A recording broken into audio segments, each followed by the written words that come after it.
राष्ट्रवादीच्या विलिनीकरणासंदर्भात सुनील तटकरे यांनी एक मोठं विधान केलेलं आहे। अजितदादांच्या निधनानंतर विलिनीकरणासंदर्भात माहिती नसल्याचं म्हणणारे सुनील तटकरे यांनी चर्चा अखेरच्या टप्प्यात होती असं म्हटलेलं आहे। तर दुसरीकडे दोन्ही राष्ट्रवादींनी एकत्र यावं ही अजित पवारांची इच्छा होती असं सुप्रिया सुळेंनी म्हटलेलं आहे। मात्र अजितदादांच्या निधनानंतर या मुद्द्याला पूर्णविराम दिल्याचं सुळेंनी सांगितलंय।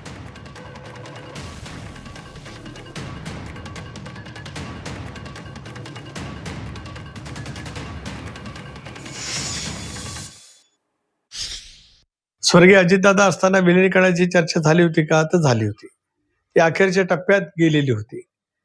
दादांचं दुर्दैवी निधन 28 जानेवारीला झालं नसतं तर कदाचित 15-20 फेब्रुवारीच्या आसपास याचा उल्लेख आदरणीय पवार साहेबांनी किंवा पवार साहेबांच्या पक्षाच्या प्रमुख नेत्यांनी जो केला की 12-15 फेब्रुवारीची तारीख ठरली होती, कदाचित त्या तारखेला दादांच्या नियोजनाप्रमाणे विलिनीकरण होऊ शकलं असतं। पण दादांच्या दुर्दैवी निधनानंतर राजकीय समीकरण पूर्णपणे बदललेलं आहे। माझ्या भावाची शेवटची इच्छा होती की हे दोन्ही पक्ष एकत्र येऊन गुण्यागोविंदाने सगळ्यांनी राज्याची आणि देशाची सेवा करावी, ही माझ्या भावाची शेवटची इच्छा होती।